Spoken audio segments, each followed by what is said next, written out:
بسم الله الحمد لله والصلاة والسلام على رسول الله وعلى آله وصحبه ومن والاه ربي اشرح لي صدري ويسر لي أمري واحلل عقدة من لساني يفقهوا قولي. Mes frères et sœurs, après une coupure de 2 dimanches, nous voici de retour, grâce à Allah Azza wa Jal, de notre voyage que l'on a fait avec les jeunes en Andalousie, qui s'est très bien passé, alhamdulillah, grâce à Allah. Qu'Allah subhanahu wa ta'ala fasse que l'année prochaine on le fasse et que vous soyez avec nous. Car vraiment, alhamdulillah, c'était un bon voyage, alhamdulillah. Aujourd'hui, normalement, il est prévu qu'on continue notre série sur les sœurs. On l'a commencé. On a fait ensemble ma sœur Repens-toi. Avant ça, j'avais fait ma sœur Pourquoi refuser de porter le hijab. On a fait aussi un jour dans la vie d'une musulmane la place de la femme en islam. Et sachant que c'est un retour de voyage et qu'on ne s'est pas vu, je me suis dit on fait un thème décontracte et après la semaine prochaine on continue cette série sur les sœurs. La semaine prochaine, bi'idhnillah, on va parler du vêtement de la femme en islam. Mais aujourd'hui, mes frères et sœurs, notre thème, avec l'aide d'Allah subhanahu wa ta'ala, est moi et celle que j'aime. Moi et celle que j'aime. قال الله تبارك وتعالى في سورة البقرة. Allah subhanahu wa ta'ala dit dans Surat al-Baqarah, Surat 2, verset 165, وَمِنَ النَّاسِ مَنْ يَتَّخِذُ مِنْ دُونِ اللَّهِ أَنْدَادًا يُحِبُّونَهُمْ كَحُبِّ اللَّهِ وَالَّذِينَ آمَنُوا أَشَدُّ حُبًّا لِلَّهِ. Allah ta'ala dit, parmi les hommes, il en est qui prennent en dehors d'Allah des égaux à lui. Il y a des gens qui associent à Allah subhanahu wa ta'ala, qui prennent en dehors d'Allah des égaux à lui en les aimant comme on aime Allah. On arrive aujourd'hui à une époque où il y a des gens qui aiment des gens, des personnes ou des choses comme ils aiment Allah. Or, les croyants sont les plus ardents en l'amour d'Allah. Les croyants, normalement, ils aiment Allah plus que tout. Ceci est un message à tous les hommes qui se plaignent de l'éloignement de leur chéri.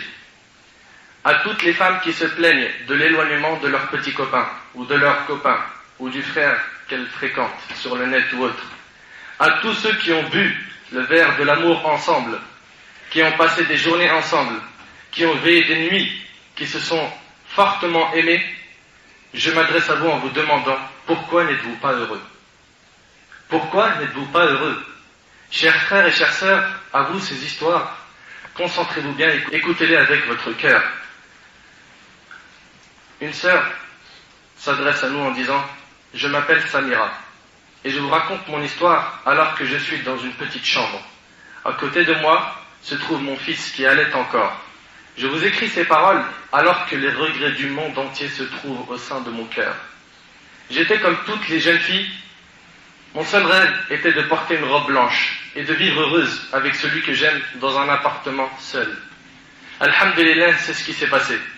Allah m'a offert un homme très pieux.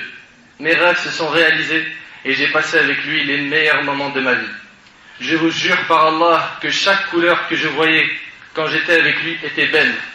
Chaque son que j'entendais quand j'étais dans notre appartement était merveilleux. Allah nous a de plus offert une très belle fille qu'on a appelée Fatima. À son arrivée, elle a rendu la maison encore plus heureuse qu'elle ne l'était. Mon mari, nommé Rohanen, il s'appelait Rohanen, travaillait dans une société qui lui donnait un très bon salaire, ce qui faisait qu'on vivait dans l'aisance, alhamdulillah. Quand il rentrait du travail, la maison était bien propre. Je l'accueillais avec des belles paroles. Il me demandait d'une voix si douce, « As-tu prié, Samira ?» Je lui répondais, « Oui. » Je lui enlevais son manteau et ses chaussures, et lui préparais les chaussons pour qu'il aille se laver le visage dans la salle de bain, et pendant ce temps, je me précipitais à mettre le repas à table. Des belles journées passées, et je m'en souviens jusqu'à maintenant. J'avais une voisine, Laïla, qui était professeure d'école. Elle avait un ordinateur et ne cessait de surfer sur le net. Je lui rendais souvent visite et la voyais souvent chatter. Elle me disait qu'elle avait beaucoup de copains et copines sur le net et m'a encouragé à demander à mon mari de m'acheter un ordinateur et de m'installer le net. Des jours passaient et Laïla ne cessait de me parler de ses amis du net, de son amour pour eux et comment elle arrivait à s'occuper pendant la journée sans s'ennuyer grâce au net. J'ai proposé à mon mari de m'en acheter un, il refusa de suite.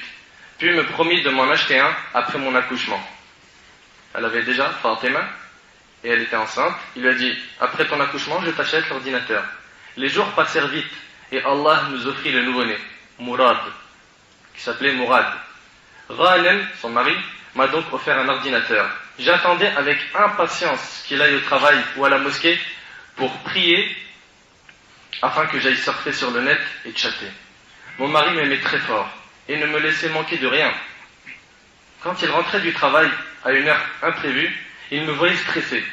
J'essayais vite de fermer la page du net qui était ouverte. Et lui, il me disait « Qu'est-ce que tu as, Samira ?»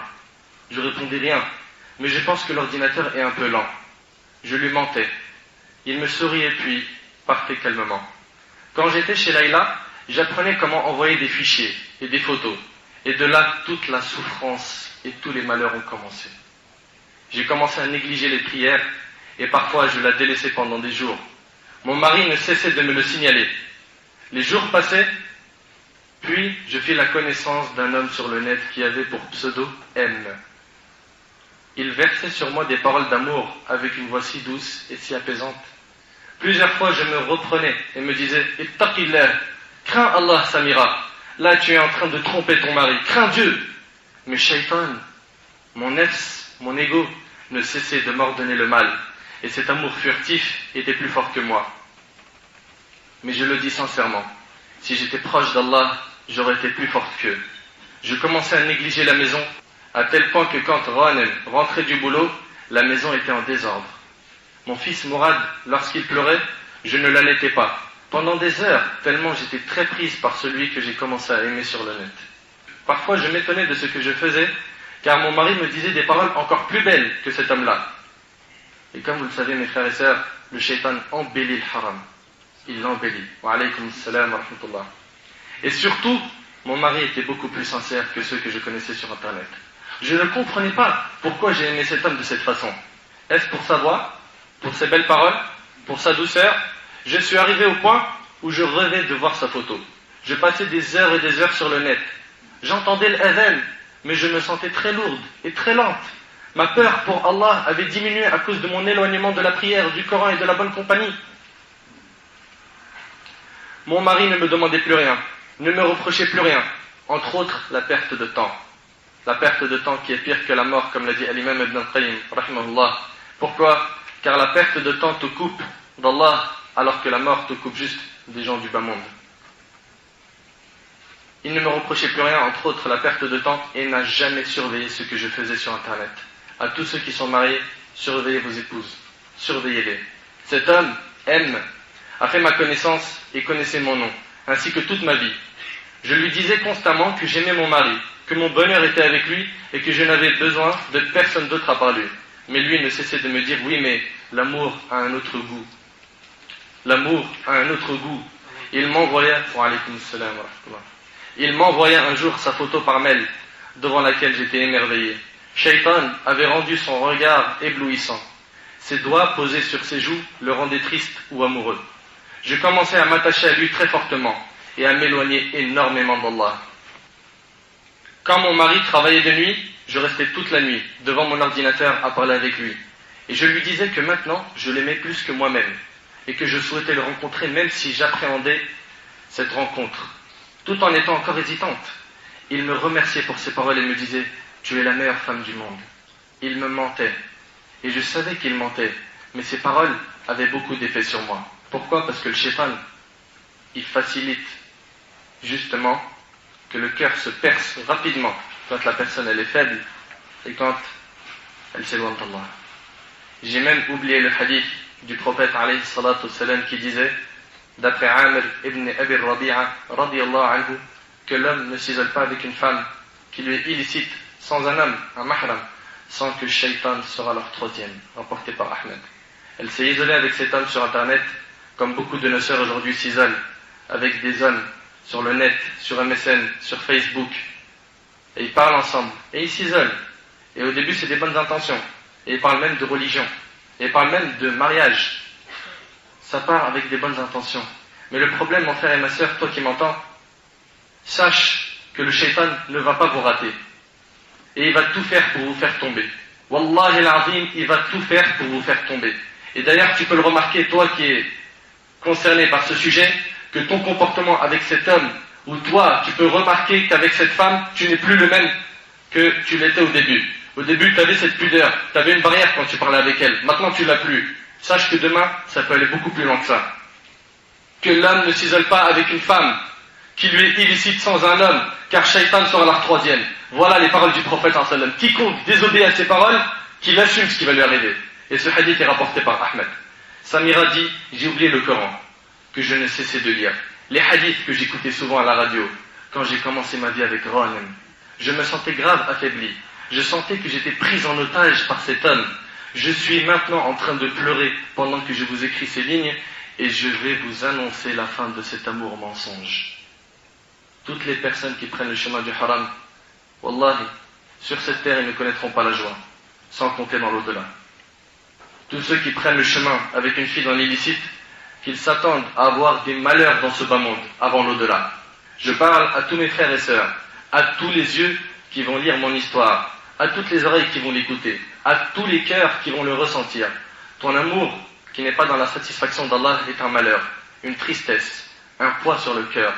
Wallahi, vous le savez mes frères et sœurs, que aimer dans le haram, c'est se rabaisser et s'humilier.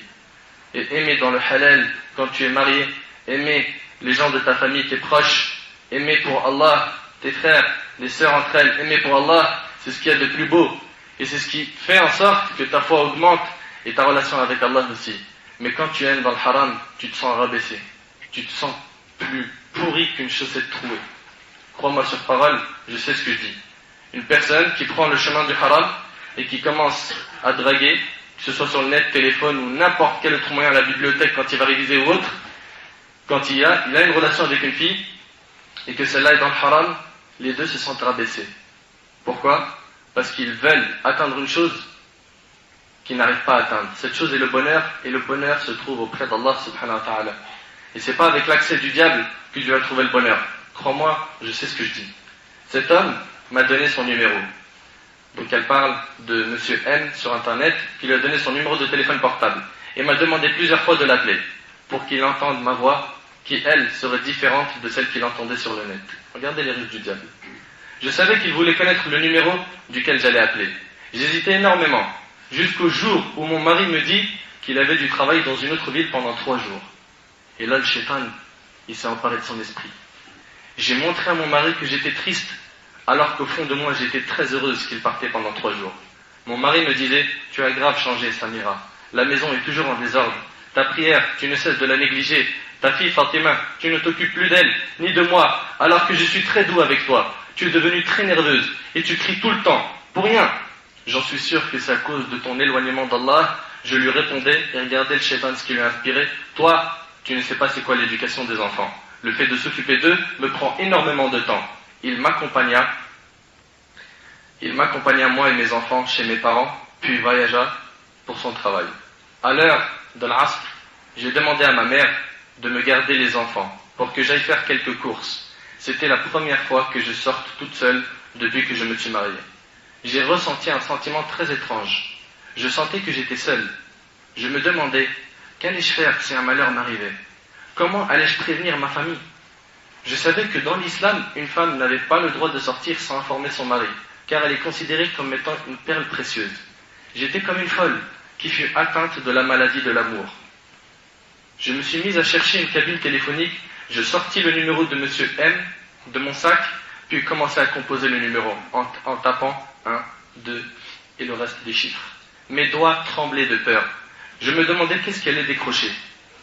Et là d'un coup ça sonne. Et d'un coup j'entends une voix. J'entendis sa voix, toujours aussi belle et douce. Sa voix qui me disait oui, qui est-ce ? Je répondis, c'est ta chérie Samira. Je ne pus résister aux tendres paroles qu'il m'a dites au téléphone. Il me demanda ensuite, où es-tu Samira ? Je lui décrivis exactement l'endroit où je me trouvais.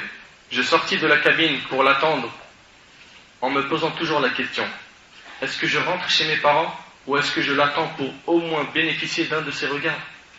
Un quart d'heure après, une magnifique voiture s'arrêta devant moi.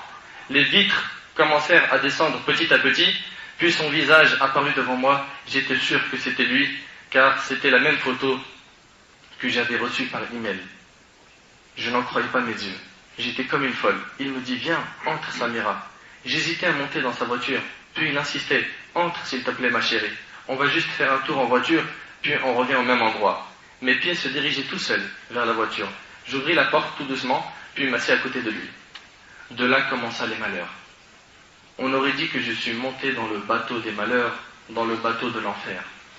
Je me suis rappelé mon mari, et mes larmes commencèrent à couler. Je me suis rappelé mon père, ma mère, mes frères et sœurs. Il resta calme, puis il me dit affectueusement, « Samira, qu'est-ce que tu as ma chérie ?» avec la plus douce des voix que j'ai pu entendre de ma vie. Il regarda mon visage, puis me dit, « Oh mais qu'est-ce que tu es belle !» Mes larmes ne cessèrent de couler, car j'ai senti que j'ai trahi mon mari. Comment j'ai pu me permettre de me retrouver dans cet endroit? Il me demanda, tout en étant étonné, « Samira, est-ce la première fois que tu sors avec un homme ?» Je répondis « Oui ». Il me dit, « Samira, n'aie pas peur, ne pleure pas. Tu m'as bien dit que tu m'aimais quand on discutait sur le net. Pourquoi as-tu peur ?» Je répondis, « Oui, mais s'il te plaît, tu sais que je suis marié et j'ai peur que quelqu'un nous voie ensemble. » Il dit, « N'aie pas peur. » Puis il commença à accélérer en voiture. Mon cœur battait à 100 à l'heure. « Où va-t-on » lui demandai-je. Il me jeta un regard pervers et me sourit bizarrement. Puis il me dit, « Je t'ai dit, n'aie pas peur. » Il emprunta les rues de la ville à grande vitesse, puis poursuivit son chemin en passant par l'autoroute. Lorsque nous sommes sortis de la ville, je me suis mis à pleurer.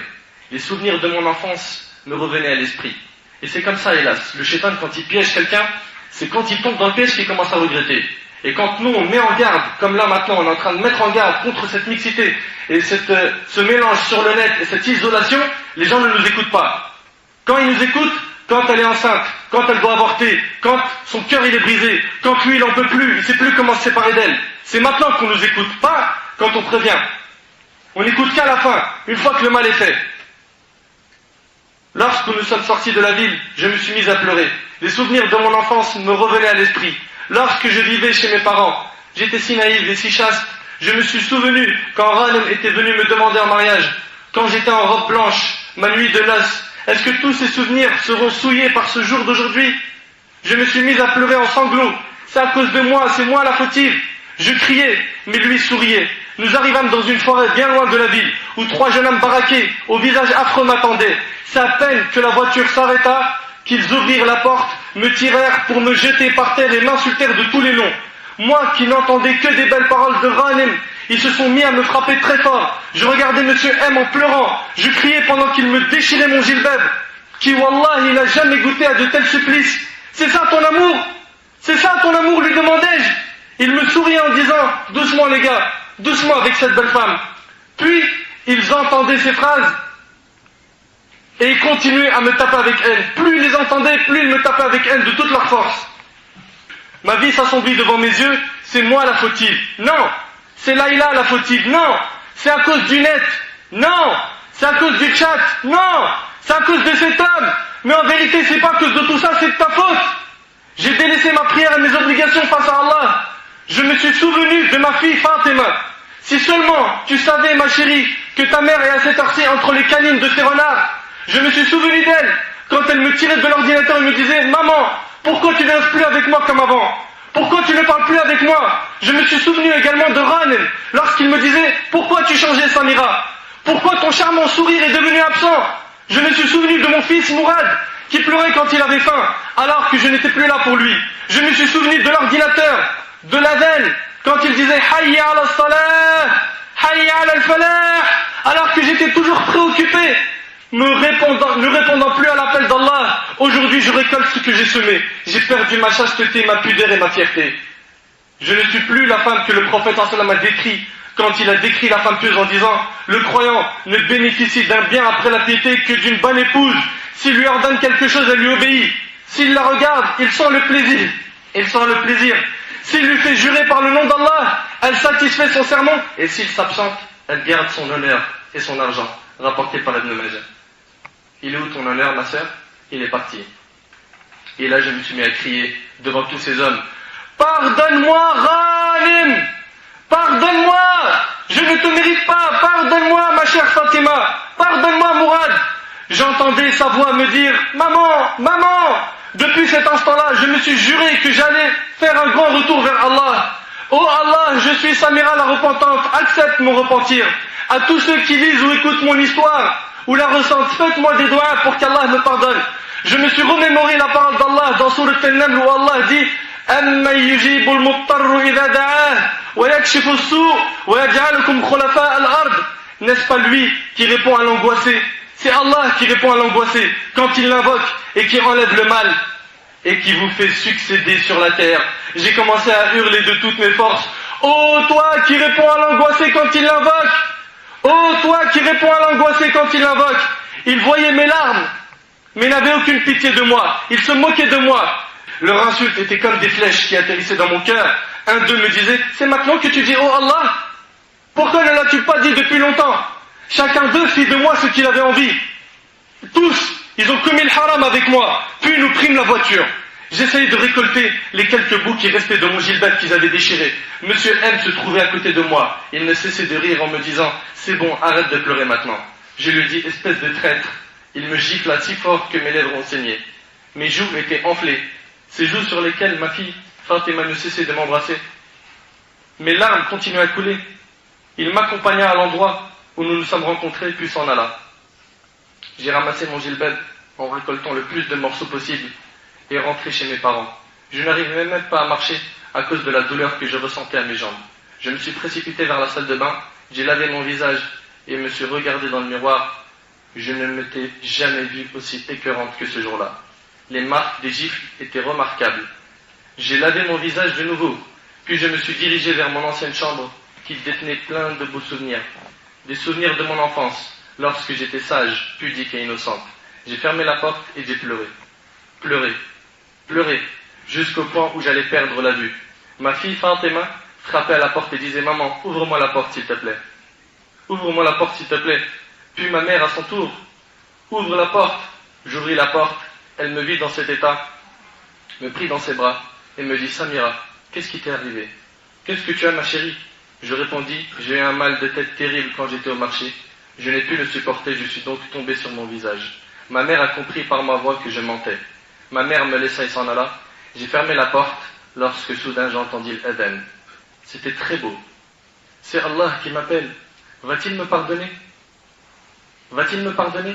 Pendant 3 jours, je ne prenais plaisir à rien. Je faisais semblant de manger avec mes parents et mes enfants, alors que je ne mangeais rien. J'ai grave perdu du poids à cause de mon moral, de mon manque d'appétit, de mon manque de sommeil. Ranen fut de retour 3 jours après, mon mari. Il me vit très pâle, avec un visage attristé, accablé. Je n'arrivais pas à le regarder dans les yeux. « Samira, qu'est-ce que tu as ma chérie ?» me demanda-t-il.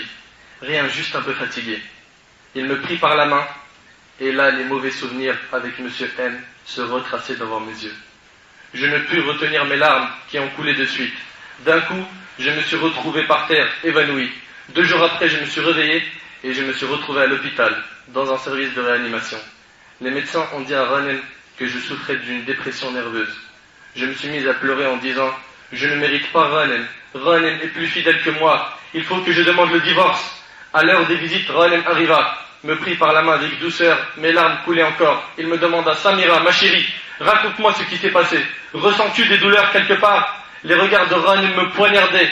Mes lèvres tremblaient comme si elles voulaient dire quelque chose. Puis enfin je lui dis « Ranen, il faut qu'on divorce !» Ces paroles étaient pour moi impossibles à dire, mais je les ai quand même dites, car je savais que j'avais souillé ma pudeur par cet amour trompeur. Je l'ai supplié à plusieurs reprises. « Ranen, s'il te plaît, répudie-moi, je ne te mérite pas. » Il me disait « Samira, tu es folle, retourne vers Allah, reviens à Allah, lis le Coran, éloigne-toi de ces fréquentations, demande à Allah qui te pardonne. » Je pleurais encore, car il ne savait pas dans quoi j'étais tombé. Je suis sorti de l'hôpital en direction de chez mes parents. Ranem était très doux encore avec moi. Ma santé commençait un peu à s'améliorer. Jusqu'à maintenant, je lui demandais de me répudier. Le péché me brûle encore. J'ai trahi mon mari. J'ai trahi le pacte d'Allah qu'il y avait entre nous. Ranem me laisse à me reposer un peu chez mes parents. Et jusqu'à maintenant, je ne sais pas quoi faire. Je suis rentré dans ma chambre. Je me suis assise sur mon bureau pour vous écrire. Mes chers frères et sœurs, ces quelques paroles, je vous les écris pour vous dire qu'il n'y a pas d'amour à travers un écran, un téléphone ou une rencontre. Mais le vrai amour, c'est l'amour qu'Allah et son messager alayhi salatu wassalam nous ont autorisé. Réveillez-vous, ô vous qui cherchez une femme sur le net. Réveillez-vous, ô vous qui passez votre temps sur les chats, sur Facebook. Et en plus de ça, les sœurs qui vont sur Facebook pour attirer l'homme de leur vie, elles mettent des photos, a'udhu billah, de shaitan. Craignez Allah, mes sœurs, enlevez ces photos. Si tu dois rentrer sur Facebook pour voir des pages ou des choses religieuses, mais pas de photos, mais pas ta photo, crains Allah et enlève-la. Ça va t'attirer que des problèmes, tu vas rencontrer un renard comme celui-là. On te prévient aujourd'hui, demain on ne pourra plus te prévenir. Quand tu tomberas dans le panneau, on ne peut plus te récupérer. Mon frère, toi qui chattes avec une fille, crains Allah. T'aimerais qu'on fasse ça avec ta sœur? T'aimerais qu'on le fasse à ta cousine? Avec ta fille? Mais c'est des dettes que tu vas payer tôt ou tard. Le prophète alayhi salam nous l'a pas dit, Kama tadin tudan, comme tu feras, on te fera. Fais du mal aux gens, tu feras la même chose. C'est des dettes, tu les rembourseras tôt ou tard. Tu les rembourseras. Enlevez ces photos. N'allez pas dedans si vous voulez chatter. Si vous voulez vous instruire dans la religion, le mieux même c'est d'éviter ces trucs-là. Parce que tôt ou tard, on peut tomber dans les filets de Satan. Tout ça c'est des filets de Satan. MSN et tout ça. Combien sont nombreux les divorces, les problèmes de famille, voire même les problèmes moraux qu'il y a eu à cause du net et du téléphone. Je m'adresse à tous ceux qui ont écouté mon histoire, dit Samira. Je vous en supplie, dites, oh Allah, pardonne à Samira pour ce qu'elle a fait. Mes frères et sœurs, qui est-ce qui nous a donné le corps et les cœurs? Qui est-ce qui nous a fait goûter l'amour? N'est-ce pas Allah? Si c'est bien Allah qui nous a donné tout ça, c'est lui qu'on doit aimer. Et tout amour qui n'est pas dans la satisfaction d'Allah devient tristesse et malheur, et une humiliation et un rabaissement. Que chacun et chacune se pose la question, est-ce qu'on aime Allah vraiment? Après ça, cherchez au fond de vous, quelles sont les preuves de cet amour? Comment sont nos prières, notre relation avec Allah, la lecture du Coran, notre nourriture, notre comportement quand on est seul et que personne nous voit? Ibn Mas'ud radiyallahu anhu disait, si tu veux connaître l'état de ton cœur, analyse-le dans 3 moments. Lorsque tu lis le Coran, est-ce que ton cœur est vivant ou mort? Dans les assemblées de dhikr, quand tu es dans une assemblée comme ça et que tu entends les paroles d'Allah, est-ce que ton cœur revit? Est-ce que tu sens que tu es en train de reprendre l'oxygène que ton corps a besoin? Et troisièmement, fil khalawat. Et troisièmement, quand tu es seul. Est-ce que tu as le même comportement quand tu es en groupe et quand tu es seul? Oui ou non? Ou est-ce qu'en groupe tu es bien et quand tu es seul tu es un renard, un diable? Ibn Mas'ud radiyallahu anhu il dit, si dans ces 3 états-là tu ne trouves pas ton cœur, sache que tu n'as pas de cœur. Comment est-ce qu'on se comporte quand on est seul? Quand la porte elle est fermée? Comment est-ce qu'on se comporte? Est-ce qu'on prend le téléphone et on parle doucement? De peur que papa et maman ils entendent? De peur que mon épouse entende? De peur que mes enfants? De peur que les gens qui sont dans mon entourage à la maison m'entendent? Est-ce que tu tapes sur le clavier et dès que quelqu'un rentre, tu rétrécis la fenêtre? Et t'es stressé? Comment es-tu? Mon frère et ma sœur, Wallah al-Azim, on est en train de parler d'un sujet qui est très dangereux. C'est cette mixité qu'on voit aujourd'hui entre les filles et les garçons qui se contrôlent plus. Et après, le père comprend plus pourquoi sa fille elle a fugué. Il comprend plus pourquoi sa fille elle a changé. Elle a enlevé son hijab. Elle s'exhibe. Elle s'habille mal. Elle répond à ses parents. La mère ne comprend plus pourquoi son garçon ne l'écoute plus. S'éloigner d'elle. Comment ça se fait? Il a tous les jours des choses dont je ne sais pas d'où ils viennent. Des téléphones portables. Et des choses en fait qu'il lui a eues dans le haram. Tout ça, ça commence par cette relation homme-femme qui est dans le haram. C'est Allah qui nous a donné ses cœurs et ses corps. Et c'est lui qui nous a donné ce sentiment d'amour dans notre cœur. C'est lui qu'on doit aimer. Comment notre comportement est envers nos parents, envers nos proches, nos enfants? Comment est notre éducation?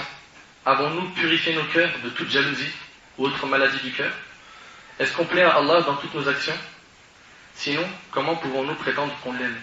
Le vrai amour est lorsqu'un frère voit une femme jolie, qui est belle, il baisse son regard immédiatement en se disant « Crains Allah ». Ce regard ne plaît pas à Allah.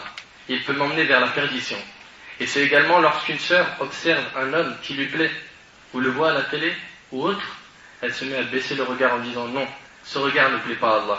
Et vous savez mieux que moi que tout démarre à partir de ce regard.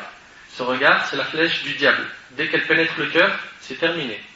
Ce regard illicite que Shaitan te demande de faire, puis une fois que tu l'as fait, et que tu as pris goût, la deuxième démarche, prends le numéro de téléphone, le rendez-vous, etc., etc., et la quasi-totalité de ces relations finissent par la fornication. Attends-toi à ce que le diable se désavoue de toi le jour du jugement, après que tu aies fait tous ces péchés. Allah dit dans Surat Al-Hashr, sourate 59, verset 16, que le diable va dire كَمَثَلِ الشَّيْطَانِ إِذْ قَالَ لِلْإِنسَانِ اكْفُرْ فَلَمَّا كَفَرَ قَالَ إِنِّي بَرِيءٌ مِّنْكَ إِنِّي أَخَافُ اللَّهَ رَبَّ الْعَالَمِينَ. Ils sont semblables au diable quand il dit à l'homme sois incrédule, mais crois. Le diable, ce qu'il veut de toi en numéro 1, c'est que tu sois un mécréant. Sois incrédule. Puis quand il a mécru, quand l'être humain sera mécréant, il dira le jour du jugement je te désavoue, car je redoute Dieu, le Seigneur de l'univers. T'imagines un petit peu? Le diable va dire je te désavoue, j'y suis pour rien, moi je crains Allah. T'es conscient de ça? Le diable il va dire j'y suis pour rien, moi j'ai peur de Dieu. Il te mène à ta perte et il se désavoue. Il te dit j'y suis pour rien. Écoutez avec moi ce verset qui nous montre qu'on ne doit jamais privilégier l'amour de ce bas monde par rapport à l'amour d'Allah et de son prophète alayhi salatu salam et celui de l'au-delà. Allah tabaraka wa ta'ala dit dans Surat At-Tawbah, Surat 9, verset 24, قل إن كان آباؤكم وأبناؤكم وإخوانكم وأزواجكم وعشيرتكم وأموال اقترفتموها وتجارة تخشون كسادها ومساكن ترضونها أحب إليكم من الله ورسوله وجهاد في سبيله فتربصوا حتى يأتي الله بأمره. Allah subhanahu wa ta'ala s'adresse à nous. Dit, si vos pères, vos enfants, vos frères, vos épouses, vos clans, les biens que vous gagnez, le négoce dont vous craignez le déclin, et les demeures qui vous sont agréables, vous sont plus chers que Dieu, son messager, et la lutte dans le sentier de Dieu, alors attendez que Dieu fasse venir son ordre. C'est une menace, une promesse de châtiment. Si tu aimes, écoute bien, tes enfants, tes parents, tes épouses, tes clans, ta richesse, les négoces, tout ça, plus que Dieu, son prophète sallam, et la lutte dans son sentier, attends-toi à un châtiment de la part d'Allah. Et c'est une menace faite de la part de Dieu. Attention à ce qu'on ne fasse pas partie des pervers si on met en avant l'amour de ce bas monde. Tôt ou tard, les gens connaîtront ta vérité. Alors ne mens pas à cette fille. Et toi aussi, ma sœur, sois sincère, ne mens pas. Ne mentez pas. Toutes ces relations qui ont lieu avant le mariage et qui ne sont pas conformes à la religion sont basées sur le mensonge. Les gens ne font que de mentir pour séduire et plaire à la personne qui est en face. Que du mensonge. Je me rappelle qu'un de mes voisins, qui habite dans notre cité, Wallahi al-Azim, Wallahi Allah est témoin que cette histoire est vraie. Il a connu une fille pour le mariage. Et il lui a dit, la seule chose que je veux savoir, si tu me permets, c'est est-ce que tu as eu un rapport avec un homme autrefois ou pas? C'est tout, je veux rien savoir d'autre. Elle lui a dit, moi, j'ai jamais dit bonjour à un homme étranger. Jamais. Je me suis toujours préservé. Cet homme-là, ce jeune-là, qu'Allah subhanahu wa ta'ala le protège, c'est un jeune, franchement, mashallah, il a une bonne relation avec Dieu. Et Allah, justement, l'a récompensé par ça. Ce jeune, il me dit, Wallahi al-Azim, il me dit, je te jure, mon frère, que cette nuit-là, j'ai dormi, et j'ai vu en rêve, écoutez bien ce que je vous dis, hein, j'ai vu en rêve que j'étais en train de chatter sur MSN, et qu'il y a des hommes qui m'ont dit, tu connais cette fille, toi? Mais c'est une fille mauvaise. Alors je dis, mais comment ça mauvaise? Bien sûr que c'est une fille mauvaise. Tiens, garde mon contact et on va en discuter ensemble. Il s'est réveillé le matin avec le nom de 2 pseudos d'MSN dans sa tête. Le nom de 2 pseudos d'MSN dans sa tête. Wallahi, c'est une histoire vraie. Il les a rentrés dans ses MSN en contact et il n'a pas parlé de la fille au début. Et la fille, elle venait de Belgique et lui de Paris 19e. T'imagines un petit peu? Tôt ou tard, Allah montre la vérité aux gens. Tôt ou tard, ce voile sera démasqué. Et il commence à parler avec eux sur MSN et ils deviennent potes. Après, il leur dit, vous connaissez pas une fille qui s'appellerait comme ça, qui habite dans telle ville en Belgique? Quoi? Mais faut même pas citer son nom. Mais elle, on compte même pas le nombre de péchés qu'elle a fait. Wallah al-Azim, il me raconte cette histoire, il me dit, qu'est-ce que je dois faire? Je dis, qu'est-ce que je dois faire? C'est même plus un message que tu as eu de la part d'Allah. C'est tout. Subhanallah. Et je suis en train de le dire à tous mes frères et sœurs qui fuient, qui mentent, qui se déguisent, qui rajoutent des belles paroles pour montrer qu'ils sont telle et telle personnalité. Sachez qu'Allah va vous démasquer tôt ou tard. Soyez sincères, prenez le chemin droit dès le début. Le chemin du mariage, il est très clair, il est simple, il est facile. Et bi'idhnillah, si Allah nous facilite, on fera une série sur le mariage, bi'idhnillah. On expliquera aux frères et sœurs comment faire pour se marier Car des gens pensent que c'est dans un voyage, comme le nôtre par exemple qu'on a fait en Andalousie, où elles vont trouver leur mari, ou c'est sur MSN, ou c'est sur Internet, ou autre. C'est pas comme ça. Mes frères et sœurs, combien de fois on a lu sur Internet et écouté à la télé des gens qui insultent Allah, son livre et son prophète? Combien de cœurs ont été touchés par ce fait? C'est Allah et son prophète qui méritent le plus d'être aimés. C'est son livre qui mérite le plus d'être aimé. Mes frères et sœurs, avez-vous déjà fait ce que je vais vous dire maintenant? Écoutez bien. Chacun de nous va se diriger vers la salle de bain vers 6 heures du matin. Il va faire ses ablutions et il se dirige vers sa chambre afin de se préparer à la prière et faire quelques prières surrogatoires. Là, 6 heures du matin, c'était à l'époque où le Fajr, il était tard. Moi, je parle d'avant le Fajr. Donc là, maintenant, ça serait plutôt 4 heures. Qu'y a-t-il de mieux au monde que de parler à Allah en direct, de lui avouer tous nos péchés, et de lui demander pardon, et de rester seul avec lui? On connaît tous l'histoire de Yusuf alayhi salam. C'était un jeune qui avait reçu la moitié de la beauté qu'Allah a mis au monde. Vous imaginez, la moitié de la beauté, Allah il a donné au prophète Yusuf alayhi salam. C'est-à-dire que prends le plus beau gosse des beaux gosses, là, le mannequin des mannequins, je sais pas quoi, le top modèle des hommes, il ne vaut même pas un sur 1000 de la beauté de Yusuf alayhi salam. Lorsque la femme du roi d'Égypte tomba amoureuse de lui et qu'elle le provoqua en essayant de le rapprocher d'elle, et elle était très très belle, jusqu'au point où tout le monde parlait d'elle. Les gens ils ont dit, la femme du roi d'Égypte, elle est folle, elle est trop proche du prophète Yusuf, elle veut trop essayer de le séduire, elle veut le ramener au haram. Mais pourquoi? Parce qu'il était très très beau et elle aussi très très belle. Allah tabaraka ta'ala dit à son sujet dans Surat Yusuf, Surat 12, verset 23, وراودته التي هو في بيتها عن نفسه وغلقت الأبواب وقالت هيت لك قال معاذ الله إنه ربي أحسن مثواي إنه لا يفلح الظالمون. Or, celle qui l'avait reçu dans sa maison essaya de le séduire plusieurs fois, des regards, lui cherchait par son côté droit, à gauche, devant, derrière, elle essayait de le séduire. Et un jour, elle a craqué, elle a explosé. Et ça, hélas, on a beaucoup de sœurs qui craquent et qui explosent. Et qui vont aujourd'hui draguer des mecs. Ça fait partie des signes de la fin du monde, ça. Mais c'est affolant. Ma sœur, ressaisis-toi. T'as aucune valeur en faisant ça. Même cet homme, le maximum qu'il voudra de toi, c'est juste te faire perdre ta virginité, c'est tout. Après, tu seras ce mouchoir dont il s'est mouché, il t'a jeté à la poubelle. Pour le mariage, il veut pas une fille comme ça. Il veut une fille, justement, qui est inaccessible, dure à avoir, qui se couvre, qui se préserve, qui ne s'exhibe pas. En faisant ça, tu n'auras que de mauvais maris. Ça, c'est si tu te maries avec lui. Et elle ferma bien les portes. Quand elle a craqué, elle a fermé les portes de sa chambre. Et elle lui a dit, viens, je suis prête pour toi. Allez, on est parti pour le haram. On est seul, personne ne nous voit. J'ai fermé les portes. Imagine-toi un peu, tu te retrouves dans cette situation. Un jeune, il pourrait dire, ah, je suis dans la nécessité, là. Je n'avais pas le choix, t'as vu? Je suis le chasse, frère.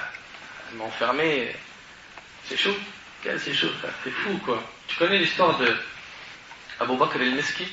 Je vais la raconter avant de raconter cette histoire. Abu Bakr al-Miski, c'était un homme pieux. Une fois, il passe, et il était très beau, à côté d'une maison, et une femme l'appelle par la fenêtre en lui disant, j'ai besoin d'une aide, une aide.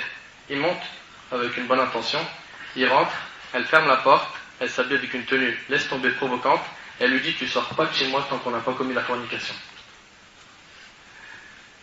Si tu le fais pas, j'ouvre la fenêtre, je crie que tu m'as violé, que tu as fait ci, que tu as fait ça. C'est chaud, hein? Vous savez ce qu'il a fait? Il a dit, est-ce que tu me permets de rentrer aux toilettes, juste me préparer, me faire beau? Il dit, bien sûr. Il est rentré aux toilettes, il est ressorti avec des excréments sur son visage et sur son corps. Il les a pris, il a essuyé son corps et son visage, il lui dit, maintenant je suis beau, viens. Viens. Elle a dit, mais il est fou, ouvre la porte, sors. Et il est sorti, et les gens se sont moqués de lui. La nuit, il a entendu une voix lui dire, tu as mis cette mauvaise odeur par crainte d'Allah, Allah te l'échange à partir d'aujourd'hui par un parfum bon comme le musc.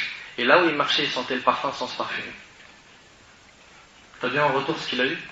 Yusuf alayhi salam, qu'est-ce qu'il a dit quand elle lui a dit, viens, je suis prête pour toi? Il dit, qu'Allah me protège. Ma'ad Allah, qu'Allah me protège, c'est mon maître qui m'a accordé un bon asile. Vraiment, les injustes ne réussissent pas. Elle invita les femmes autour d'elle, les femmes de grand statut, les riches, à manger, parce que les femmes ne comprenaient pas pourquoi elle était devenue folle de Yusuf. Elle a donné à chacune d'elles un couteau pour couper la viande, les fruits et manger avec. Puis pendant ce temps-là, qu'elle était en train de couper la nourriture, ces belles femmes de grand statut elle aussi, elle a demandé à Youssouf d'entrer dans la salle. Donc elle est accompagnée de ses amis, et elle demande à Youssouf d'entrer. Quand il entra, et qu'elle le vire, de sa beauté, elles s'en coupèrent les doigts et tombèrent toutes amoureuses de lui. T'imagines que c'est toi qui est beau comme ça? Et tu te retrouves dans cette situation-là, où une femme, elle t'agresse pour faire le haram. C'est pas aujourd'hui, c'est toi, t'es prêt à marcher derrière elle pendant 4 kilomètres pour savoir elle habite où, avoir son numéro comme un guignol. Hein?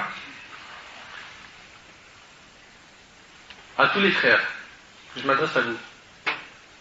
C'est bien les femmes, sortir avec une fille, c'est bien, ça te tranquillise, c'est pépère. Mais la fin, c'est quoi?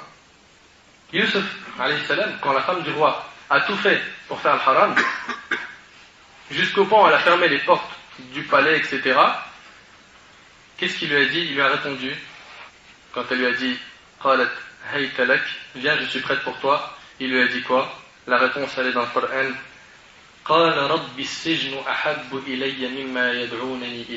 Il dit, ô mon Seigneur, la prison est préférable à ce à quoi elle m'invite. Il a préféré la prison à la fornication. C'est incroyable, wallahi. Ça, c'est l'amour des prophètes et des gens pieux. Subhanallah. Quand on fait une comparaison entre l'amour des pieux et le nôtre, on s'aperçoit qu'il y a des gens parmi nous qui aiment les choses qu'Allah déteste. Parmi nous, il y a des gens qui aiment ce qu'Allah déteste. Tu fumes, pourquoi? C'est makruh. Makruh de qui? D'Allah. Là, on prend le raisonnement de c'est makruh, détesté. C'est détesté par Allah et toi tu l'aimes. Aujourd'hui, les gens aiment ce qu'Allah déteste. Or, tu devrais aimer ce qu'Allah aime, même si c'est la prison que tu auras. La deuxième histoire. La première, c'était celle de Samira. C'est l'histoire de Yasser qui se trouvait dans un des hôpitaux, sur un lit blanc, isolé dans une chambre seule. Des infirmières et infirmiers ne cessaient d'entrer le voir, gardant toujours le sourire, même s'ils avaient un peu peur de lui approcher, à cause de sa maladie. Sa maladie a anéanti toutes ses forces. Son visage blanc est devenu sombre. Sa main, qui était si forte, ne parvenait même plus à porter un verre d'eau. Alors qu'il était dans cet état, un homme pieux s'approcha de lui et lui sourit. Yasser lui sourit également, puis cet homme lui dit « C'est l'occasion de te purifier de tes péchés, ô Yasser, patiente et demande la récompense auprès d'Allah. Ceci est le destin d'Allah, profites-en pour te repentir auprès de lui. » Yasser le regarda d'un regard voulant dire beaucoup de choses, il ferma ensuite les yeux puis se mit à pleurer, avec beaucoup d'espoir. Il regarda cet homme et lui dit « Ô Cheikh, j'étais un jeune très beau, plein de force et d'énergie. Quand soudain je suis devenu accro à Internet, il n'y avait pas un site où il y avait la notion de S-E-X sans que je le connaisse. Pas une photo de femme sans que je ne l'ai regardée. J'ai pris le bateau du haram, je profitais du fait qu'Allah cachait mes fautes, mes défauts auprès des gens. Je voyageais d'un pays à l'autre afin de rencontrer des chanteuses et faire le haram. Et ceci jusqu'à ce que je suis tombé malade. Sa voix commençait à trembler, ses lèvres à trembler, puis il a dit « Je suis malade du sida, ô Cheikh. Ô Cheikh, l'écran de l'ordinateur m'a trahi. De même que les clips et les messages. Je suis maintenant sur un lit, ne parvenant plus à bouger. Mon père ne me rend plus visite. Mes frères viennent une fois par mois me voir. Ils ont peur de ma maladie. Ma mère, puis il se mit à pleurer. Ma mère, qui était la femme la plus douce, la femme au grand cœur, ne me rend visite qu'une fois par semaine, tout en espérant ma mort. Mes amis n'étaient qu'une mauvaise fréquentation. J'en ai plus un seul autour de moi. Il n'y a pas un seul de ces amis-là qui m'a rendu visite depuis qu'il a appris ma maladie. Mais malgré tout ça, Cheikh, j'ai au fond de moi un énorme espoir, pas concernant ma guérison, mais du fait qu'Allah va accepter mon repentir. Cheikh, préviens toute personne en dehors de cette chambre, tout homme, toute femme, préviens-les que je me repens à Allah. Je jure par Allah que je reviens à lui. Si seulement une de ces personnes pouvait me prêter sa santé une seule heure. Toi qui commets la fornication, tu penses pas à ça? Tu dis pas déjà, 1, que tu as désobéi à Allah, 2, tu peux tomber dans cette maladie, le sida? Tu t'es jamais souvenu qu'Allah subhanahu wa ta'ala promet à celui qui commet la fornication, qui se mariera avec une fornicatrice, le fornicateur n'épousera qu'une fornicatrice. tu commets ce péché, attends-toi à ce que ta future femme soit une fornicatrice, qui te trompera, qui fera ce péché avec d'autres hommes. Et la fornicatrice n'épousera qu'un fornicateur. Ne pense pas qu'en prenant ce chemin de la fornication, tu auras le temps de trouver une bonne femme qui sera en hijab et tout. Non. Toi, si tu ne te repens pas de ce péché-là, et tu ne reviens pas à Allah, ta future femme, ça sera une fornicatrice, qui va à droite à gauche, qui te trompera, qui te trahira. Prends ce chemin et assume-le. Et écoutez bien, tous les rappels qu'on fait là, tous les audios qu'il y a maintenant sur le net, ils n'ont pas pour but de te transformer, c'est pas une baguette magique où tu dis abracadabra, tu te transformes. Nous, on vous donne cette info, et après vous êtes libre. Le jour du jugement, il ne faut juste pas venir dire on ne m'a pas prévenu. Parce qu'aujourd'hui, le 9 mai 2010, vous avez été prévenu de ces dangers. Et ce jour-là, le jour du jugement, il témoignera contre vous ou pour vous. Ça dépend. Cheikh prévient toute personne en dehors de cette chambre, tout homme, toute femme, préviens-les que je me repens à Allah, je jure par Allah que je reviens à lui. Si seulement une de ces personnes pouvait me prêter sa santé une seule heure, vous verrez qu'est-ce que j'en ferai. Je prierai la nuit entière. Je pleurerai entre ses mains, entre les mains de mon Seigneur, que j'ai grave négligé. Mon Seigneur à qui je donnais aucune importance lorsque je faisais des péchés. Je souhaiterais prendre le Coran dans mes bras, mais ici, il ne me laisse le prendre que quelques instants. J'ai envie de voir la Kaaba, Cheikh. J'ai envie de faire une Umrah. J'aimerais visiter la mosquée du prophète, alayhi salatu wassalam, à Médine. Cheikh, puis il se mit à pleurer. Quelle chance vous avez. Vous pouvez sentir l'odeur des belles fleurs, alors que moi j'en suis privé, à cause de ce péché et cette maladie. Vous pouvez regarder le ciel, alors que moi je ne regarde que par cette toute petite fenêtre. Cheikh, par Allah, je n'aimais ni Allah, ni la prière, ni les gens du bien, ni les musulmans qui portaient la barbe. Mais maintenant, par Allah, j'aime Allah et son prophète.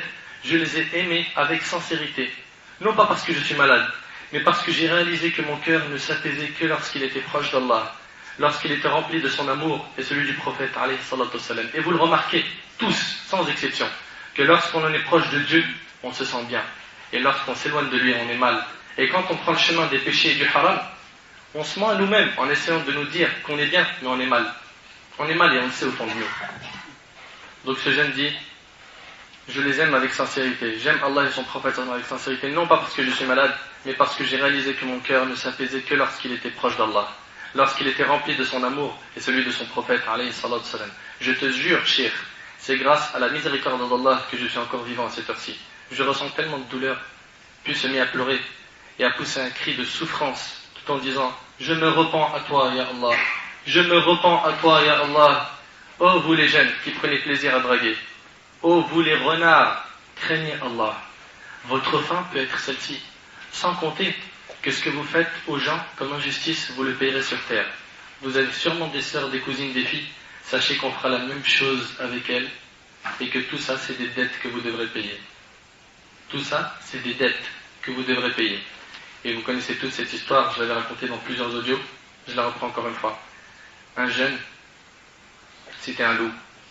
Un loup qui chassait les filles qui étaient chastes, qui se préservaient pour commettre avec elles la fornication. Ce jeune-là, il a su que sa sœur, elle connaissait une fille qui était très très bien, mashallah. Donc il a essayé une fois, deux fois, trois fois, quatre fois de la séduire, 10, 20, 30, jusqu'à ce qu'il a réussi à avoir son numéro de téléphone, et bien sûr des belles promesses, on va se marier, si, ça, jusqu'à ce que la fille, qui est naïve, et que, comme beaucoup de nos sœurs sont naïves, elle est tombée dans un grand panneau, et il lui a fait perdre ce qu'elle avait de plus cher au monde, sa virginité. Après ce péché, il l'a négligée. Elle lui a dit, tu m'as fait perdre ce que j'ai de plus cher, rattrape ton coup, il faut qu'on se marie. Il lui a dit, bien sûr qu'on va se marier. Et il l'a négligée. Et à chaque fois qu'elle lui parlait de mariage, il lui disait, t'inquiète pas, t'inquiète. À un moment, il en avait marre, il lui a dit, bon, le rendez-vous, c'est tel jour. À tel endroit, tu viens là où j'habite. Il lui a donné rendez-vous devant une villa. Il lui a dit, là-bas, on s'occupera de ce mariage et tout ça. Il est parti contacter ses potes. Et il leur a dit, j'ai besoin de vous pour un bon plan. J'ai besoin que quand cette fille, elle vienne, vous la violez, vous lui faites la misère, vous la tuez, vous me débarrassez d'elle. Je ne veux plus entendre parler d'elle. Ils lui ont dit, t'es notre pote, on te doit ça, bien sûr. Entre potes, normal.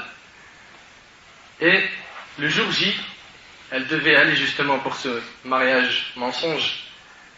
Elle se prépare pour y aller et son petit frère il tombe grave malade. Donc elle appelle la fille, sa copine, qui est la sœur du loup. Elle lui dit, je suis désolé, je ne peux pas venir, est-ce que tu peux y aller toi, demander à ta mère qu'aujourd'hui je ne pourrais pas venir et qu'on reporte le mariage parce que mon frère il est malade. Elle lui dit, bien sûr. Et c'est donc la sœur qui est partie. La sœur elle est partie, les gens ne l'ont pas reconnue, ils l'ont violée, ils l'ont tuée. Et quand ce loup est venu, ils ont dit alors c'est bon, ils lui ont dit oh, elle est dans ce sac poubelle. Il a ouvert le sac et il a vu la tête à sa sœur. C'est des dettes. C'est des dettes. Joue, on jouera avec toi. Joue avec elle. On jouera avec. Tu auras des filles plus tard. Tu vas te marier, tu auras des enfants. Tu vas le payer. Les années vont passer, tu vas le voir. Il est parti, il a ouvert la voiture, il a ouvert la boîte à gants, il a pris un pistolet, il s'est tiré dessus. Voilà la fin des injustes. Après tout cela, que pouvons-nous dire à ceux qui tombent amoureux dans le haram? Savez-vous maintenant quel est le vrai amour? Le vrai amour, qui est un beau sentiment, ne doit être que pour celui qui le mérite. On ne joue pas avec. Mon cher frère, ton cœur et ton amour ne doivent pas être donnés à n'importe quelle femme. Ma chère sœur, toi qui es pudique, toi qui es considéré en islam comme un bijou, un trésor, tu ne dois pas aimer n'importe quel homme, surtout pas les hommes qui jouent avec les femmes et qui se comportent comme des voleurs. Le voleur est celui qui ne rentre pas par la porte, il rentre par la fenêtre. Et l'homme pieux, sincère, bien éduqué, il frappe à la porte et il demande la main de cette manière-là. Il ne saute pas par la fenêtre pour s'emparer de la fille comme un voleur. Et ça, c'est des voleurs et on en a beaucoup dans notre communauté. L'amour est un grand bienfait qu'Allah a mis dans nos cœurs. On ne doit l'utiliser que dans ce qui plaît à Allah. Le jeune d'aujourd'hui dit « J'aime telle femme plus que moi-même. Je l'aime plus que tout au monde. » Ça, c'est les... Pour moi, hein, c'est les jeunes immatures qui sont un peu zinzin dans leur tête et qui surtout ont mangé une bonne gifle de Satan. Je l'aime plus que tout, je l'aime plus que moi. Je pense qu'à elle, c'est mon oxygène. Et la femme, elle dit, moi, je l'aime 1000 fois plus. Subhanallah, avez-vous entendu, mes frères et sœurs, le verset où Allah subhanahu wa ta'ala dit dans Surat al-Baqarah وَمِنَ النَّاسِ مَن يَتَّخِذُ مِن دُونِ اللَّهِ أَنْدَادًا يُحِبُّونَهُمْ كَحُبِّ اللَّهِ وَالَّذِينَ آمَنُوا أَشَدُّ حُبًّا لِلَّهِ. Parmi les hommes, il en est qui prennent en dehors d'Allah des égaux à lui, en les aimant comme on aime Allah. Ils aiment ces choses-là ou ces personnes-là comme ils aiment Allah. Or, les croyants sont les plus ardents en l'amour d'Allah. C'est vrai. Tout amour qui n'est pas pour plaire à Allah est une injustice en soi-même. Vous savez pourquoi? Car notre âme ne supporte que l'amour d'Allah et l'amour pour Allah. Tout amour qui n'est pas pour plaire à Allah est une injustice en soi-même, car notre âme ne supporte que l'amour d'Allah et l'amour pour Allah. Écoutez également ce qu'Allah dit dans Surat Al-Baqarah, verset 166. إِذْ تَبَرَّأَ الَّذِينَ اتُّبِعُوا مِنَ الَّذِينَ اتَّبَعُوا وَرَأَوُا الْعَذَابَ وَتَقَطَّعَتْ بِهِمُ الْأَسْبَابُ. Regarde un petit peu, Allah il nous décrit quoi? Allah il dit, quand les meneurs, ceux qui mènent les gens là, désavoueront le suiveur, ceux qui t'ont mené, ils vont se désavouer toi qui les as suivis. Quand les meneurs désavoueront le suiveur à la vue du châtiment, le jour du jugement, ils vont voir le châtiment, ils vont dire, non, j'y suis pour rien. Je t'ai jamais dit sors avec une meuf. Je t'ai jamais dit, ouais, si tu sors pas avec une meuf, t'es un mec chelou. T'es bizarre. Je t'ai jamais dit, toi, si tu connais pas un garçon, t'auras pas d'expérience avant le mariage et tout. Non, ils vont se désavouer de toi. Et après, Allah il dit, les liens entre eux seront bien brisés. Le jour du jugement, la femme dira, oh un tel, toi, un tel, monsieur M ou X, tu m'as aimé, comment peux-tu me laisser? Mais lui se désavouera d'elle. Ma sœur, celui qui t'a aimé dans le haram se désavouera de toi. Alors délaisse-le au plus vite. Prends de ma part ce conseil. Essaye de bien comprendre. Si tu aimes cet homme dans le haram, si tu l'aimes vraiment, lâche-le. Si tu l'aimes vraiment, lâche-le. Car il se peut qu'il soit la cause de ta perte. Pareil pour toi, mon frère. De même, lui il dira, oh une telle, tu me disais que ton cœur était rempli de mon amour, et maintenant tu te désavoues de moi. Ô frère qui m'entend, si tu aimes cette fille dans le haram, délaisse-la, lâche-la avant qu'il ne soit trop tard, et que le regret ne serve plus à grand chose. Allah dit dans Surat Al-Baqarah, Surat 2, verset 167, وَقَالَ الَّذِينَ اتَّبَعُوا لَوْ أَنَّ لَنَا كَرَّةً فَنَتَبَرَّأَ مِنْهُمْ كَمَا تَبَرَّؤُوا مِنَّا كَذَلِكَ يُرِيهِمُ اللَّهُ أَعْمَالَهُم حَسَرَاتٍ عَلَيْهِمْ وَمَا هُمْ بِخَارِجِينَ مِنَ النَّارِ. Et les suiveurs diront, ceux qui ont suivi là, aveuglement, tous ceux qu'ils ont appelés au haram, que ce soit une fille ou un garçon ou autre, ah, si un retour nous était possible, ah, s'il y avait moyen de faire marche arrière, nous maintenant qui sommes devant l'enfer, alors nous les désavouerions comme ils nous ont désavoués. Ainsi Dieu leur montrera leurs actions, source de remords pour eux, mais ils ne pourront pas sortir du feu. La fin d'une personne qui prend le chemin du haram, c'est le feu. Es-tu prêt à assumer le feu? Si oui, trace ton chemin, mon frère. On n'est pas ici pour te traumatiser ou t'imposer quoi que ce soit. On est ici pour t'éclairer, te dire ce qu'Allah et son prophète sallam disent de telle et telle chose. Tu veux suivre, alhamdulillah, le jour du jugement tu te diras alhamdulillah, grâce à Allah cette personne a été la cause de ma réflexion, de ma guidée. Tu veux pas suivre, tu regretteras seul. Troisième histoire, et c'est la dernière, c'est l'histoire de Mohammed qui prend l'avion. Une fois installé, il met sa ceinture et il est bien installé dans l'avion. C'était un homme sportif et charmant, mais une personne qui était loin d'Allah. L'avion a décollé en direction des États-Unis. Il rêvait déjà de toutes les boissons qu'il allait boire, de toutes les femmes qu'il allait prendre dans ses bras. Pendant toute la durée du voyage, il programmait ses vacances, ne s'imaginant pas que celui qui lui a donné la force et la jeunesse pouvait les lui retirer à n'importe quel moment. Arrivé à destination, il est aux States, ça y est, aux États-Unis, il loua un appartement dans lequel il a mis toutes ses affaires, et là ont commencé ses vacances. Il veillait toute la nuit, puis s'endormait le matin jusqu'au soir. Ça, c'est la vie des vampires. Et on en a beaucoup aujourd'hui, hein, les hétis là, qui tiennent les murs jusqu'à 4-5 heures du matin. Là. On dirait les murs ils vont tomber. À plusieurs reprises, ses oreilles ont délaissé l'appel de la prière. Il ne se rendait pas compte que cet appel était entre autres pour lui, car il était musulman. Il a dépensé beaucoup d'argent, a bu plusieurs fois jusqu'au point où il ne savait plus ce qui se passait autour de lui. L'alcool. Tu vois, quand tu es seul et que tu es loin d'Allah, mon frère, Wallah, tu vis une vie identique à celle des animaux. Mohammed disait, ma vie avait pris ce rythme jusqu'au jour où je partis en soirée. Là-bas, j'ai vu plein de belles femmes, hein, les soirées, les pièces du diable, hein, les pubs, la boîte de nuit. Vas-y mon frère, on va s'éclater un coup, on va écouter tel DJ, un tel mix, tel remix, tel mix. D'accord, vas-y mon frère. Nous on est en train de prévenir, on n'est pas en train d'imposer à quelqu'un de prendre tel ou tel chemin. On prévient, le jour du jugement vous n'aurez aucune excuse. Retenez bien cette phrase. Donc il est parti en soirée, où il y a les pièges de Satan.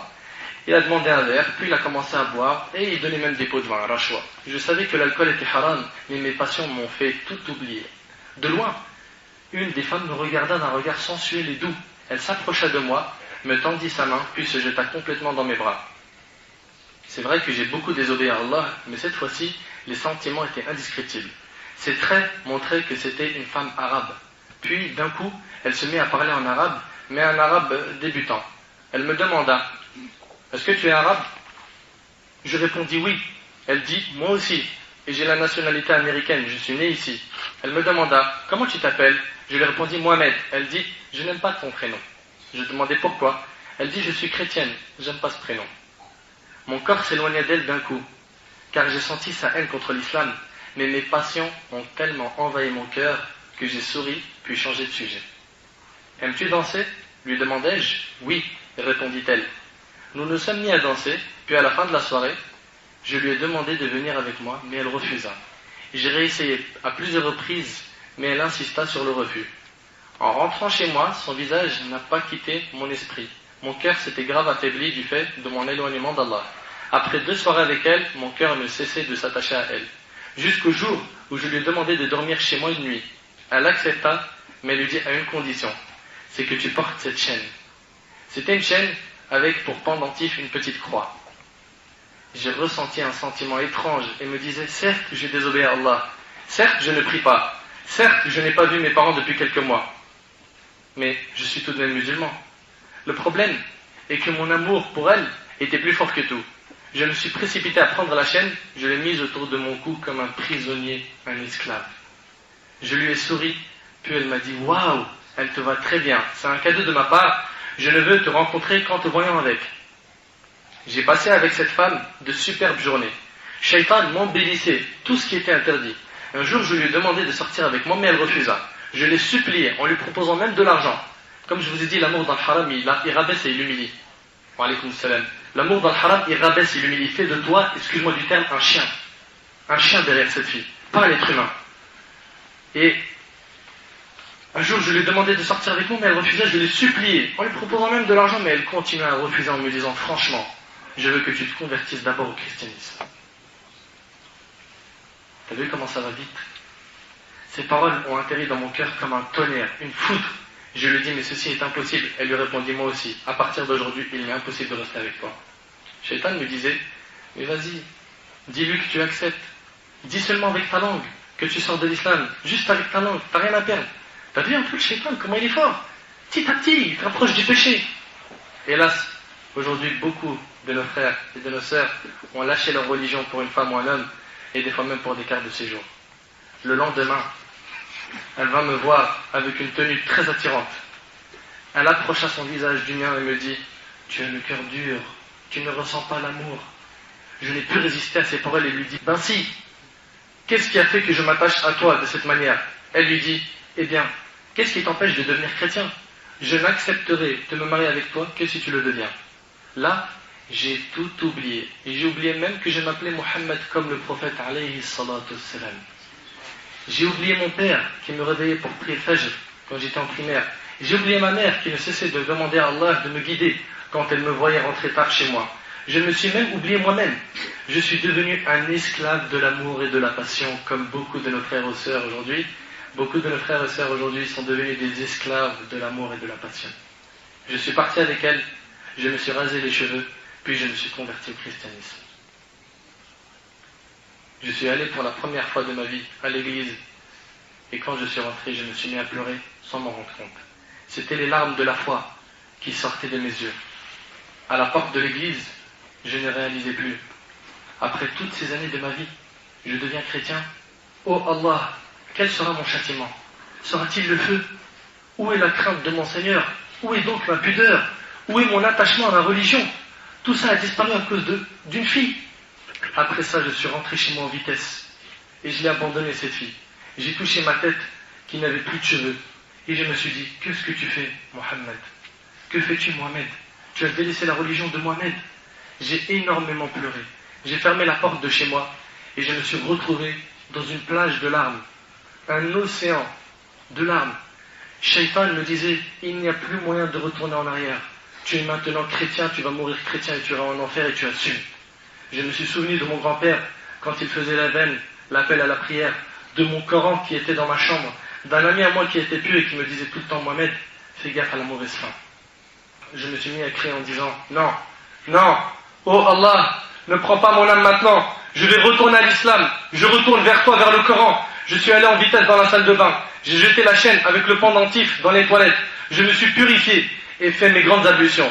Puis, j'en suis sorti en ressentant que je n'avais plus aucun péché. J'ai dit tout en pleurant en sanglots, Ashhadu an la ilaha illallah wa ashhadu anna Muhammadan Rasulullah. J'ai senti, après avoir dit ces paroles, que j'étais l'homme le plus heureux du monde. La joie, elle est dans l'islam. La joie n'est pas dans le haram. La joie, elle est dans kalimat al-tawhid. Elle n'est pas dans le kufr, elle n'est pas dans le ma'asi, dans les bid'ah. La joie, elle est dans le chemin d'Allah, mes frères et sœurs. Comprenez-le, que ceux qui empruntent le chemin du diable seront malheureux jusqu'à leur mort. Et on ne sait pas comment ils vont terminer leur vie, sans compter leur jugement, comment il sera. J'ai pris le premier avion, direction de mon pays. La première chose que j'ai entendue lorsque je suis arrivé était le adhan. Je ne pus me retenir de pleurer. Mes larmes tout coulaient et je me disais, est-ce qu'Allah va me pardonner?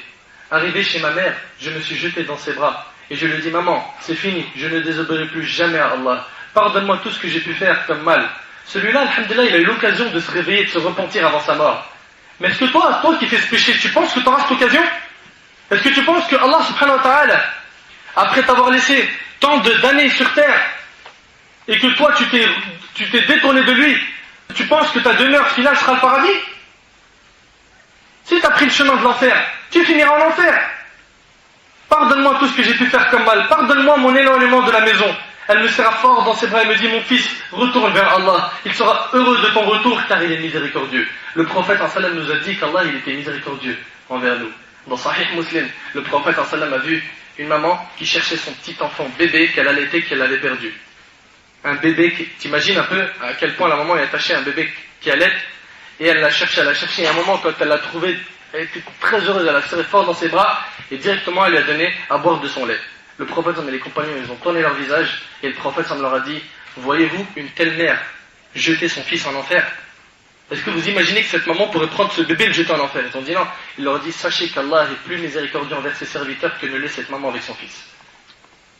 Allah il est plus miséricordieux que cette maman avec son enfant. Reviens à Allah. Pourquoi tu as le cœur dur? Pourquoi tu es attaché à la mauvaise fréquentation et au péché? Pourquoi tu ne veux pas revenir sincèrement? Fais le pas. Fais le pas, c'est plus dur le début, parce que le shaitan ne veut pas que tu te détournes de lui. Fais le premier pas et tu verras qu'Allah subhanahu wa ta'ala te facilitera. Fais le premier pas qui est le plus dur. Les jours passaient et Mohammed se déplaçait de mosquée en mosquée, de plaisir en plaisir. Et c'est ça le plaisir et le paradis du croyant. C'est d'être dans la maison d'Allah, d'écouter les paroles d'Allah et du prophète alayhi salatu salam. À chaque fois qu'il se souvenait de son séjour, ses larmes se mettaient à couler. Et ça, mes frères et sœurs, c'est le vrai regret du repentir. Quand sa mère passait devant sa chambre la nuit, elle l'entendait pleurer et invoquer Allah. Et quand c'était le matin, elle l'entendait lire le Coran et demander pardon à Allah. Un jour, sa mère entra dans sa chambre pour le réveiller pour Salat al-Fajr. Elle sentit une odeur très agréable, une odeur masha'Allah dans la chambre, qu'elle n'avait jamais sentie auparavant. Elle le chercha dans son lit, mais ne l'a pas trouvé. Elle le trouva prosterné sur un tapis de prière, près de son lit, en train de prier. Elle patienta quelques instants, le temps qu'il finisse, puis se mit à l'appeler. « Mohamed, mon fils !» Il ne répondait pas. Elle s'approcha de lui, le toucha, et c'est alors là qu'il tomba sur le côté. Elle ne put supporter, se demanda « Est-ce que mon fils est mort prosterné ?» Elle n'en croyait pas ses yeux. Elle sortit de la chambre, ses yeux en pleurs. « Les enfants, venez vite, venez voir votre frère Mohammed, venez voir votre frère Mohammed !»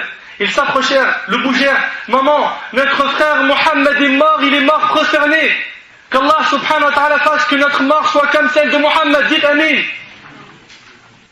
Mort prosterné, Allahu Akbar. Le prophète alayhi salatu salam l'a dit dans le hadith d'Ibn Mas'ud que rapporte l'imam al-Bukhari et Muslim, par celui en dehors de qui il n'est de point de Dieu, l'un de vous fait certainement l'œuvre des gens destinés au paradis. Il y a des gens parmi nous qui ont une image d'homme pieux, jusqu'à ce qu'il ne reste plus qu'une coudée entre lui et le paradis. Et voilà que sa prédestination le devance. Il commet alors un acte de ce que font les gens de l'enfer et il y entre.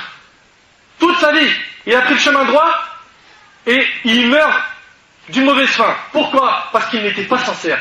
Il faisait ça pour les gens, c'était un ostentateur.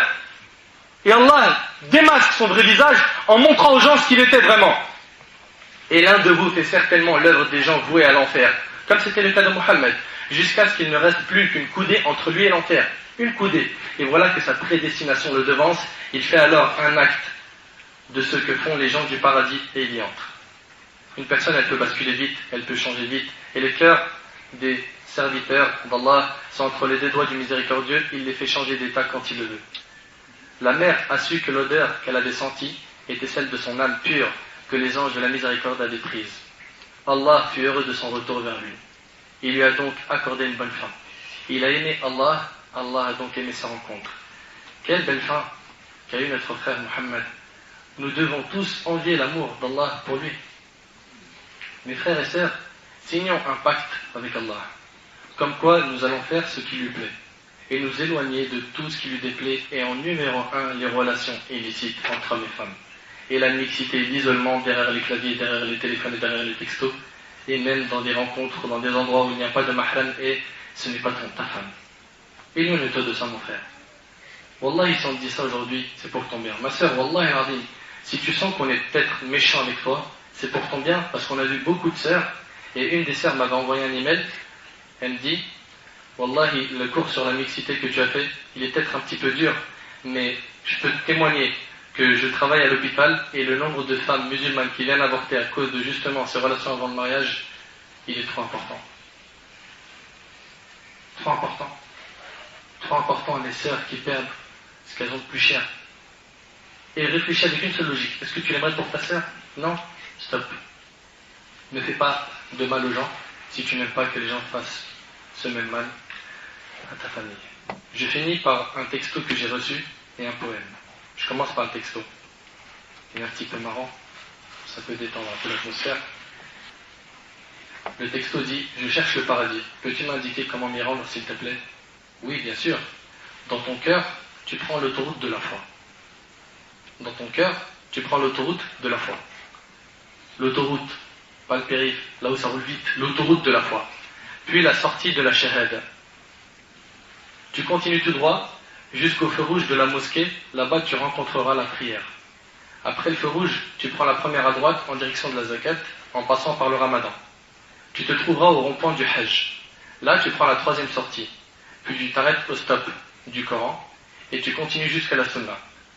Et là, tu prends toujours à droite le chemin droit, le chemin droit. Là, tu prends toujours à droite le chemin droit sans t'arrêter et tu arriveras, Inch'Allah. Prends le chemin droit jusqu'à ta mort. Tu arriveras au paradis facilement. Prends-le jusqu'à ta mort. Le poème.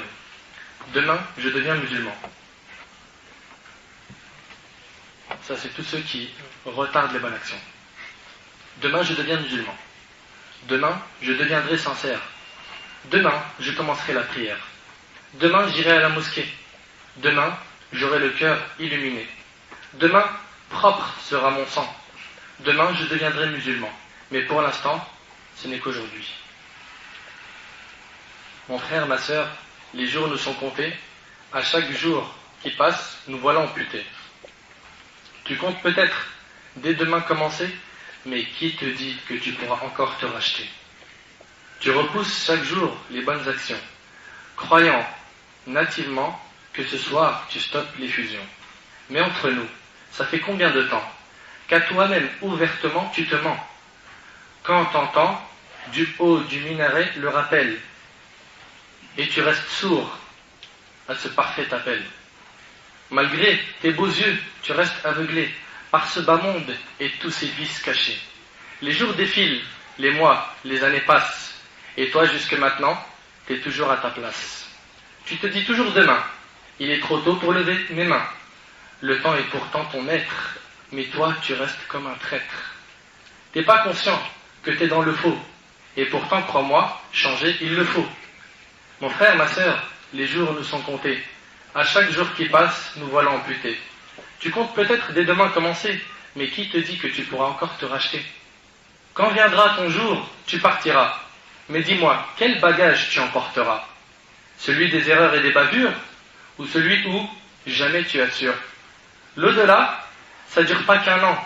Réveille-toi mon grand, ça dure infiniment. C'est pas trop tard, car avant de partir, grandes ouvertes sont les portes du repentir.